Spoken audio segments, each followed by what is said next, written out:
Señor Eduardo Sartelli, buen día, ¿cómo le va? ¿Cómo te va, Hernán? Bien. Alexis Tsipras. El compañero Alexis. Camarada. El camarada. El camarada, hay que decir las cosas como son. Camarada, bueno. Un hombre de izquierda, revolucionario. Sí, ¿te parece? Pero me lo vendió... Esperá, la semana pasada, Página me lo vendió así. Yo que soy progresista y leo Página 12, leo en Página que la revolución griega, y la corremos así Politaki del medio, y que esto era la ruptura definitiva, el cambio sustancial. A partir de ahora, un antes y un después en la historia del Fondo Monetario, los acreedores externos, y la Argentina después levantaba las banderas de... ¿Qué pasó? Bueno, mira, lo que es interesante de esto, bueno, al margen de que, como yo a veces suelo decir, y más de uno me tilda de soberbio, a veces quisiera no tener razón. Pero efectivamente, el triunfo del no era un triunfo del ni. Sí. Primero, por lo que habíamos dicho, era 40 contra 60. Es decir, había un 40% de gente que estaba a favor del ajuste. Ese es el primer punto. Es decir, y eso se ve en la negociación posterior. Es decir, vos fíjate cómo... el segundo punto interesante es que efectivamente el gobierno de Tsipras no quería que ganara el no, hubiera preferido que ganara el sí e irse de una manera elegante. Es decir, bueno, esta no es mi política, la masa de la población quiere otra cosa, luego yo lo lamento, que lo haga otro porque esto no es lo mío. Si hubiera sido así, Tsipras hoy estaría fuera del gobierno, muy contento, llevándose la banderita roja. Pero en sentido estricto le salió al revés, y le salió al revés en el peor sentido del término, le salió muy mal. Primero porque evidenció que hay un 40% de la población griega que está de acuerdo con el ajuste, lo que, si vos ves, se notó en la negociación posterior con la Troika, porque finalmente Tsipras hizo lo que ya sabía que iba a hacer si la cosa salía así, es decir, fue y entregó todo, entregó lo que le pidieron. Pero después de ir y entregar lo que le pidieron, el resultado es que los otros le dijeron, no, ahora quiero más. Es que yo, a ver, voy a tratar de hilvanar esto porque en simultáneo con tu mirada y casi en sintonía, mayoritariamente con José Castillo, venimos siguiendo una línea de lo que pasa desde el punto de vista económico y político, obviamente. Y una de las cosas que la última vez que planteábamos, hacía mención José, y que por ahí para el que está medio desconectado sonaba gracioso pensar que una de las exigencias tenía que ver con subir el IVA, ¿sí? Claro. Y José decía, cuando yo digamos le planteo que subir el IVA, lo que se estaba diciendo era subir a un IVA de creo que 13 o 13% en algún momento, la gente me mira como diciendo, pero eso no es subir el IVA, si nosotros tenemos un 21%, digamos, que estamos en una locura en la que vive la Argentina. Y lo planteábamos como diciendo, bueno, fíjate cuando uno se hace este tipo de comparaciones. Ahora, hoy lo que estamos hablando está más cerca de lo que pasa en la Argentina, que es un golpe brutal para Grecia, de donde viene. Y el tema es que Grecia no tiene muchas opciones, por lo menos dentro de las relaciones capitalistas. Es decir, si Grecia se decidiera a otra cosa, digamos, barajamos y damos de nuevo, ¿sí? Ahora, lo que está claro acá, lo que está muy claro, es primero la payasada de Syriza. Es decir, Syriza, como debutó de una manera más acelerada que Podemos, entregando todo a cambio de nada, porque la economía griega es mucho más débil que la economía española. Pero el problema más grave que se enfrenta a Grecia es lo que ya señalamos antes, es decir, su inviabilidad económica. Claro, sí. Es interesante ver, salió en Perfil, ayer o anteayer, creo que ayer, una nota de Enrique Sewach, que es un comentarista de economía, un economista muy dado al periodismo, que explica de una manera muy sencilla, y desde una óptica cercana a Melconian, Macri y compañía. Tratando de comparar la Argentina 2016 con la Grecia 2015. En los dos casos lo que señala es lo mismo. Es decir, en los dos países hay un problema de competitividad. Es decir, en los dos países la economía funciona mucho más lento, por decirlo popularmente, que la economía mundial. Por lo tanto, se atrasa permanentemente. Ese atraso permanentemente lleva a devaluación, a inflación, a crisis de las finanzas públicas y finalmente a un endeudamiento gigantesco. El problema de Grecia, a diferencia del caso argentino, es que no puede romper la convertibilidad. Claro. So pena de una tragedia gigantesca. Es decir, la Argentina se metió sola en la convertibilidad. Pero Grecia, si quiere sobrevivir de alguna manera, tiene que entrar en la economía europea, y eso significa euro. Y ellos no pueden dar por cancelado el euro como nosotros cancelamos la convertibilidad. Obviamente, esa es una posibilidad. Abandonan el euro, devalúan fabulosamente y transforman a Grecia en un lugar hiperbarato. Y veamos si con el turismo algo pasa. En un contexto en el cual Grecia debe 2 veces su propio PBI. Y sin la pampa, es decir, sin ningún sector de la economía que sea productivo. La Argentina tiene un sector productivo, no tiene más que eso, con lo cual, la ventaja argentina tiene corto vuelo. Ahora, lo que está claro es que la ventaja argentina no está en Grecia. El turismo no es el equivalente de la pampa.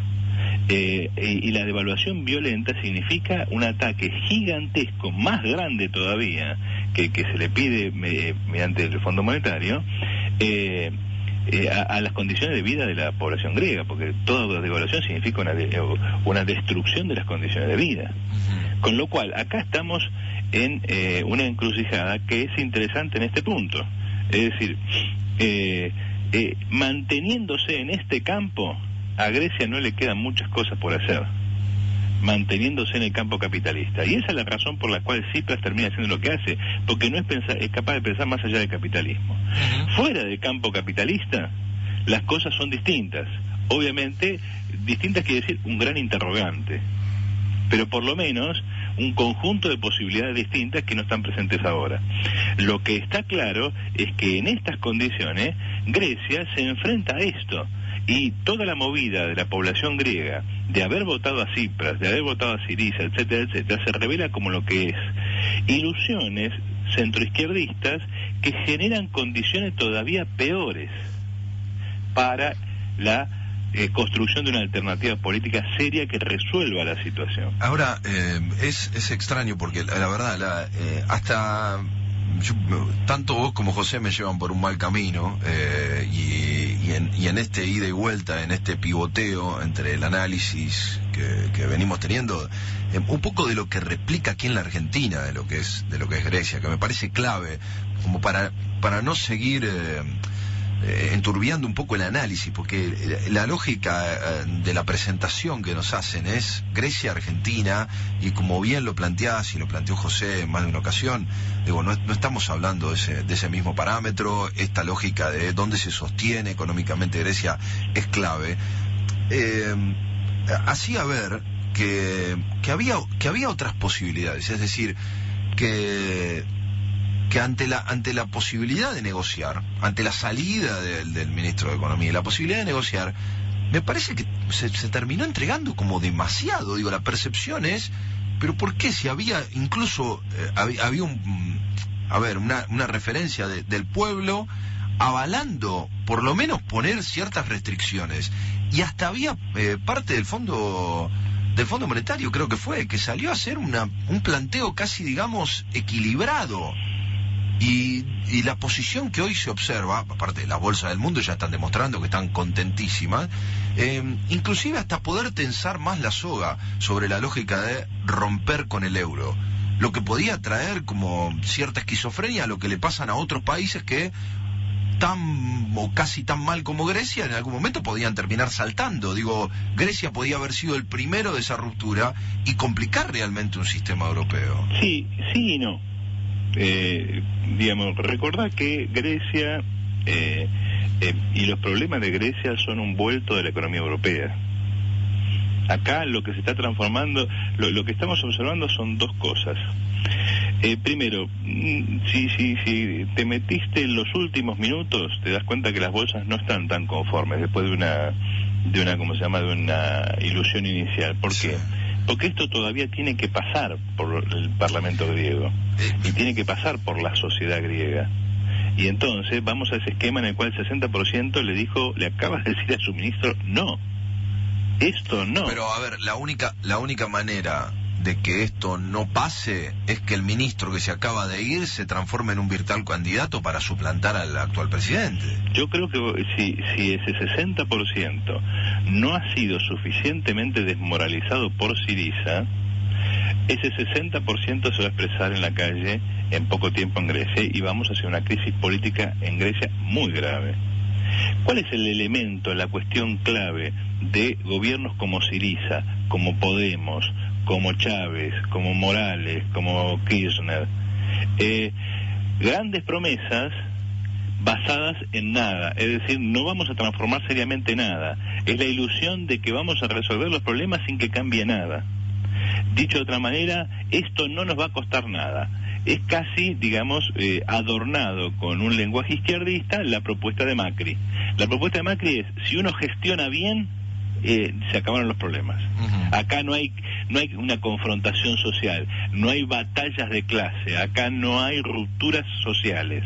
Acá vamos a simplemente ordenar las cosas. El problema no es que Buenos Aires tiene muchos autos y se enfrenta al problema de cómo las grandes metrópolis van a gestionar el transporte y por lo tanto vamos a pensar en medios colectivos, en medios sociales, cosas. No, acá vos ponés en una calle un cartel que diga contramano y dirigís el tránsito por otro y a los colectivos lo hacen ahí por el medio y se acabó el problema. Es decir, no hace falta destruir Buenos Aires y construirla de vuelta. Eso, con una lógica izquierdista, es lo que le plantea gente como Podemos. No hace falta ir a una confrontación gigantesca, no hace falta desarmar el capitalismo español y construir la sociedad española sobre otras bases, porque además eso significaría una gigantesca confrontación de clases. Con 3 o 4 cambios, es decir, con el programa de Barrio Nuevo, por ejemplo, Podemos tiene básicamente el programa de Barrio Nuevo, es decir, con que... Hay que dejar de robar un par de años, exactamente, ¿no? Es el problema de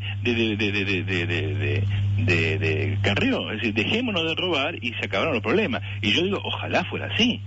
Con 3 medidas judiciales se acaban los problemas. Y no es así, por más que a uno le moleste la corrupción o no, o por más que haya que combatirlo o no. No es así. Si fuera tan sencillo las cosas serían mucho más rápidas. El problema es que estamos en un tipo de sociedad que exige seguir cierta norma. Esa norma es la productividad mundial. Y si vos no te adaptás a eso, el resultado es que te quedás afuera. Países como Grecia están afuera. Países como la Argentina, Bolivia, Venezuela, etcétera, etcétera, están afuera y solo pueden mantenerse en el borde, medio cayéndose para un lado, cayéndose para el otro, si los precios de los commodities son altos. De ahí que en Bolivia viven pensando en el gas, en Venezuela viven pensando en el petróleo y en Argentina vive pensando en la soja. Grecia no tiene ni siquiera eso. Con lo cual, el problema es, por un lado, la tendencia a la descomposición general de Grecia. Por eso te digo, vamos a una crisis política muy grave. Y por otro lado, la tendencia del capitalismo europeo a conformarse un Estado a su imagen y semejanza. Vos fíjate que lo que se está proponiendo ahora no es tan grave en términos económicos en relación a lo que ya Tsipras estaba dispuesto a entregar. Lo que está en discusión ahora es la cuestión política. Es decir, ¿quién va a gestionar el resultado de las privatizaciones? ¿Quién va a gestionar las propiedades del Estado griego? Y una comisión del Fondo Monetario. Es decir, la transformación de Grecia en una provincia. Se acabó el Estado griego. Yo te rescato, pero a partir de ahora vos no sos más un país. Esa situación es la que está en discusión. Acá hay la cosa ya ha saltado el plano puramente económico y estamos en el plano directamente político. Es decir, el capital alemán lo que quiere ahora no es tanto la sangría de Grecia, sino la regimentación de pseudoestados, que no son estados, de hecho, porque si vos sos un estado no pensás negociar con otros que te vengan a salvar. Por lo tanto, el Estado griego no existe. Lo que Merkel y compañía quieren es que los griegos reconozcan que ya no son un país. Y entonces, a partir de ahí, veremos cómo ordenamos esta periferia, esta provincia pobre, esta Catamarca, esta La Rioja, del sur de Europa. Y eso es lo que está planteado. Vamos hacia una crisis política fantástica si es que ese 60% no ha sido domesticado, porque como decía antes, la función de Podemos, la función de Chávez, etcétera, etcétera, es prometer el oro y el moro, desgastar a la gente en batallas ridículas, hacer un escándalo por tonterías, pero dejando intacto el fenómeno fundamental. Es decir, no tocamos el elemento central de la sociedad capitalista, pero damos la asignación universal por hijo, o sea, 300, 400 mangos. No tocamos las relaciones asalariadas, no tocamos la propiedad privada, pero le aumentamos por debajo de la inflación a los jubilados un poco la jubilación. Sacamos la ley de matrimonio igualitario, entonces la gente se escandaliza y eso parece muy de izquierda. Metemos preso a 4 viejos chotos que ya están medio muertos, pero que todo el mundo quisiera verlos morirse en la cárcel, entonces los metemos presos. Mientras tanto, Milani nos espía todo, se muere, matamos a fiscales y cosas por el estilo, ponemos los jueces que queremos, hacemos lo que se nos da la gana, pero el resultado es que la gente está movilizada por cosas falsas. La gente está entusiasmada en cosas falsas y se distrae la atención. Llega el momento entonces en el cual hay que discutir ese fondo del asunto y la gente está desgastada, desmoralizada, no cree en nada y el resultado es que el ajuste pasa solo, porque no hay nadie capaz de organizarse. La diferencia del caso griego y el caso argentino es que el caso argentino políticamente está un poco atrás. Porque el caso griego ya ha visto la mentira, o sea, ya ha visto a Syriza. El caso griego ya ha visto hasta dónde llega esto. Entonces veremos ahora qué son capaces de decir los griegos, ese 60% que dijo no. El caso argentino, vos fíjate qué paradójico, que el grueso de la población argentina, frente a la desilusión de esas promesas gigantescas, lo que está dispuesto a votar, igual que el 40% de Grecia, está dispuesto a votar por el ajuste, porque finalmente está votando el ajuste. ¿Qué está votando cuando dice vamos a votar a Massa? Y el ajuste. ¿Qué estamos votando cuando vamos a votar a Macri o a Scioli? Los 3 candidatos que se llevan el 90% de los votos, todo el mundo sabe lo que van a hacer. Entonces, hay un punto en el cual, y siempre volvemos a la cuestión de fondo, si el grueso de la clase obrera no se dispone a construir una alternativa propia, una alternativa que sea una alternativa de la clase obrera y no simplemente el burgués que me cae más simpático en el momento, el resultado es que vamos de desmoralización en desmoralización y de derrota en derrota. En Grecia está pendiente qué va a pasar. Yo creo que vamos hacia una crisis política grave. ¿Cómo se va a resolver esa crisis política? Dependerá de lo mal que haya hecho a la conciencia de la clase obrera griega Syriza, o de lo poderoso que sea la conciencia de la clase obrera griega despertada por todo este proceso. Eso es una incógnita. Señor Eduardo Sartelli, gracias. No, por favor. Buena semana, chau, chau. Sartelli, gracias. No, por favor. Buena semana, chau, chau. Sartelli, gracias. No, por favor. Buena